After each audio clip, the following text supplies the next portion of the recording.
All right, so in this one, we are going to update our form valid to actually save this data in the database.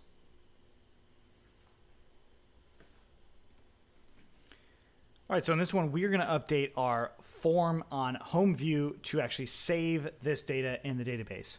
It's really simple. We already have models in there. And since we've done the validation stuff, we can simply just do object and created equals to cur_url.objects.get or create URL equals to, well, URL is going to be equal to this data right here, which we've already seen. So we'll say URL equals to form.cleandata.get URL, or new URL or submitted URL is equal to that. And we'll just say if created, then we'll just say this will send back a different sort of text here. And I'll actually make some context on my own. So I'll say new context equals to a dictionary. And we'll just say object equals to obj. And created equals to created. Okay. So this, if it's created, we're going to say success as our new template.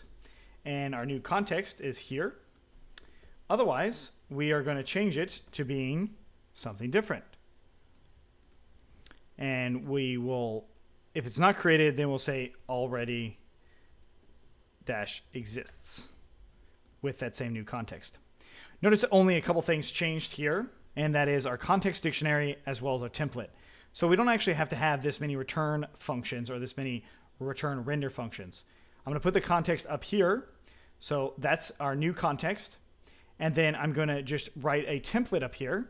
And I'm going to put that equal to our old template. And then down here, we'll say if created, we're just going to change the template to being that.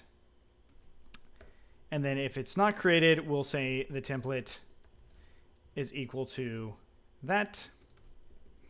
And new context is really just going to stay as context. We don't need to print the validation. Let's get rid of all that stuff. Ooh, let's get rid of these extra parentheses as well. And now down here, we'll just put template. So that cleans it up just a little bit. So created, it will show a success template. If it's not created, then it will show already exists. So let's go ahead and create those templates. And I'm going to put it inside of the app like we've done before. And the first one is success.html. And the second one is already-exists.html. And then in our success, we're going to say object.url and then object.shortcode. And I'll put these into paragraph tags.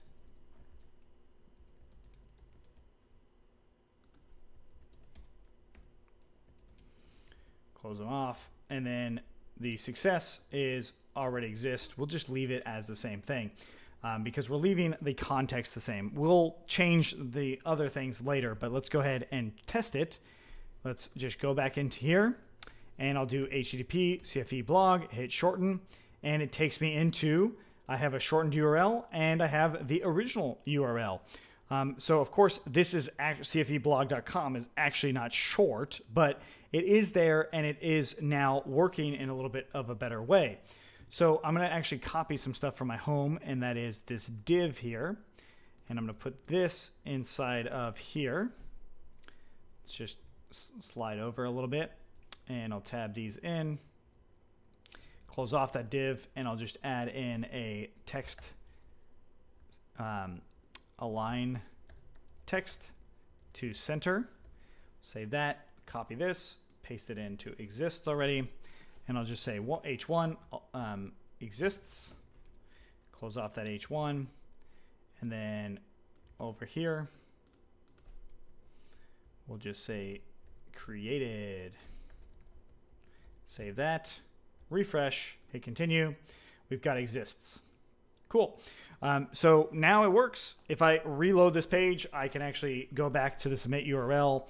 So I can come in here and do that. Another way to do this is by just saying href slash, and we'll just say new. So plus new. Save that on both of them. Shortcode. And we come back And here, shorten a URL we've already shortened. I hit new, it brings me back to the home page. Notice it is still on the home page the whole time. Like the URL doesn't actually change, but the template does. That's something that's really nice about Django. It's just doing this dynamically with what's going on in the posted method, as we've already seen. Okay, so we've done a lot here as far as getting this up and going. There's still a couple more things that I want to do for sure, and that is rendering out this shortcode as a link, not as just the shortcode. So if you have any questions on what we did here, let us know. Otherwise, let's keep going.